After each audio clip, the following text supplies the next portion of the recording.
ഈ ലാൻസ് നായിക് ദിനേശ് കുമാറിന്റെ മൃതദേഹം ഇപ്പോൾ ഈ അതിർത്തി മേഖലയിൽ തന്നെയാണോ ഉള്ളത്? അത് സംബന്ധിച്ച് സൈന്യം എന്തെങ്കിലും കൂടുതൽ വിശദാംശങ്ങൾ നൽകുന്നുണ്ടോ സജു? സൈഫുദ്ദീൻ എന്തായാലും ഇപ്പോൾ വീരമൃത്യു വരിച്ചിരിക്കുന്നത് ലാൻസ് നായിക് ദിനേശ് കുമാർ ആണെന്നാണ് സൈന്യം ഔദ്യോഗികമായി സ്ഥിരീകരിച്ചിരിക്കുന്നത്. ഇദ്ദേഹത്തിന് പാക് ഷെല്ലാക്രമണത്തിൽ പരിക്കേൽക്കുകയും ഇദ്ദേഹത്തെ സൈനിക ആശുപത്രിയിലേക്ക് മാറ്റുകയും ചെയ്തിരുന്നു. 2 പേർക്കാണ് പാക് ഷെല്ലാക്രമണത്തിൽ പരിക്കേറ്റത്. അതിന് തൊട്ടു പിന്നാലെയാണ് ഇദ്ദേഹത്തിന്റെ മരണം ഇപ്പോൾ സ്ഥിരീകരിച്ചിരിക്കുന്നത്. എന്തായാലും പാകിസ്ഥാന്റെ ഭാഗത്തു നിന്നും ഇന്ത്യയുടെ വ്യോമ അതിർത്തിയിലേക്ക് നിരന്തരമായിട്ടുള്ള പ്രകോപനം ഇപ്പോഴും തുടരുകയാണ്.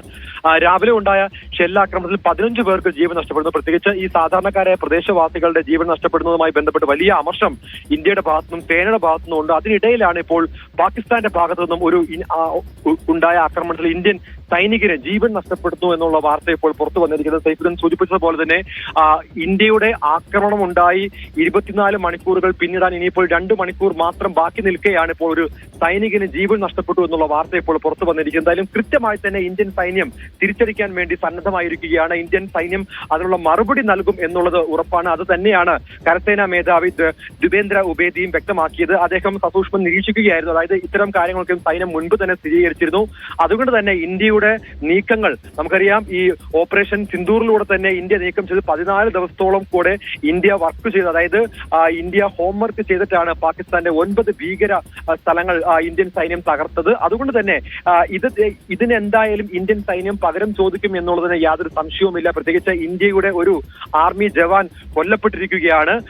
അദ്ദേഹത്തിന്റെ ചോരയ്ക്ക് എന്തായാലും ഇന്ത്യൻ സൈന്യം പകരം ചോദിച്ചിരിക്കും. അത് പാകിസ്ഥാനുള്ള മറുപടിയാണ്. പ്രത്യേകിച്ച് പാകിസ്ഥാൻ നിരന്തരമായിട്ട് പ്രകോപനം തുടരുകയാണ്. ഇന്ത്യയുടെ മേഖലകളിലേക്ക് കടന്നു കയറി ആക്രമിക്കുകയും ഭീകരവാദത്തെ പ്രോത്സാഹിപ്പിക്കുകയും ചെയ്യുന്ന പാകിസ്ഥാന് കൃത്യമായിട്ടുള്ള മറുപടി നൽകാൻ തന്നെയാണ് ഇന്ത്യൻ സൈന്യം ഇപ്പോൾ തയ്യാറെടുത്തിരിക്കുന്നത്. അതായത് അല്പസമയം മുൻപാണ് സൈന്യം ഈ വാർത്ത സ്ഥിരീകരിച്ചിരിക്കുന്നത്. ലാൻസ് നായിക് ദിനേശ് കുമാർ ആണ് കൊല്ലപ്പെട്ടതെന്നാണ് ഇപ്പോൾ ജമ്മു കാശ്മീരിൽ നിന്ന് നമുക്ക് ലഭിക്കുന്ന വിവരങ്ങൾ എന്ന് മനസ്സിലാക്കാൻ സാധിക്കുന്നത്. ഇന്ന് രാവിലെ പൂഞ്ചിലുണ്ടായ ഷെല്ലാക്രമണത്തിലാണ് 2 സൈനികർക്ക് പരിക്കേറ്റിരുന്നു. ഇതിൽ പരിക്കേറ്റ ഒരു ജവാനാണ് ജീവൻ നഷ്ടമായത് എന്നുള്ള വാർത്തയാണ് അല്പസമയം മുൻപ് സൈന്യം സ്ഥിരീകരിച്ചിരിക്കുന്നത്. 15 പ്രദേശവാസികളും കൊല്ലപ്പെട്ടിരുന്നാലും കൂടുതൽ കാഷ്വാലിറ്റീസ് ഉണ്ടായിട്ടുണ്ട് എന്നാണ് മനസ്സിലാക്കാൻ സാധിക്കുന്നത്. 43 പേർക്കാണ് ഈ വലിയ ഷെല്ലാക്രമണത്തിൽ പരിക്കേറ്റിരുന്നത്.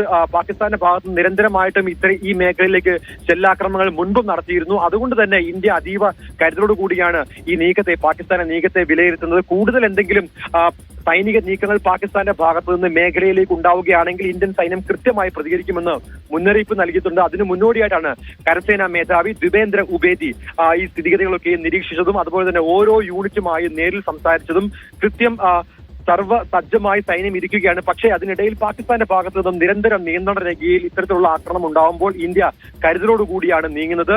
പാകിസ്ഥാന് കൃത്യമായ മറുപടി നൽകുമെന്ന് സേന വ്യക്തമാക്കുമ്പോഴും വലിയ ഒരു യുദ്ധ സമാനമായ സാഹചര്യത്തിൽ കടക്കാനുള്ള സാധ്യത ഇപ്പോഴും അകലെയാണ്. അത് വിദൂരമാണ്. പക്ഷേ പാകിസ്ഥാൻ നിയന്ത്രണ രേഖ കടന്ന് അടിക്കാൻ വേണ്ടി അല്ലെങ്കിൽ ഇന്ത്യൻ സൈന്യത്തിന് നേരെ വീണ്ടും വെടിയുതിർക്കുന്ന പ്രവണത പാകിസ്ഥാന്റെ ഭാഗത്തു നിന്നും ഉണ്ടാവുകയാണെങ്കിൽ അതേ നാണയത്തിൽ തിരിച്ചടിക്കാൻ വേണ്ടി സൈന്യം സർവ്വസജ്ജമാണെന്നുള്ളതാണ് ഇന്ത്യൻ സൈന്യം ഇപ്പോൾ സ്ഥിരീകരിച്ചിരിക്കുന്നത്, വ്യക്തമാക്കിയിരിക്കുന്നത്. എന്തായാലും കരനാവിക വ്യോമസേനയുടെയൊക്കെയും പരീക്ഷണ നിരീക്ഷണങ്ങൾ ഇപ്പോഴും തുടരുകയാണ്. എന്തായാലും ഈ അതിർത്തി അതീവ സുരക്ഷാ മേഖലയായി പ്രഖ്യാപിച്ചിരിക്കുകയാണ്. ജമ്മു കാശ്മീരിലെ പൂഞ്ച്, രജൌരി, പഠാൻകോട്ട് അടക്കമുള്ള സ്ഥലങ്ങളിൽ അതീവ സുരക്ഷ ഇപ്പോഴും വർദ്ധിപ്പിച്ചിരിക്കുകയാണ്.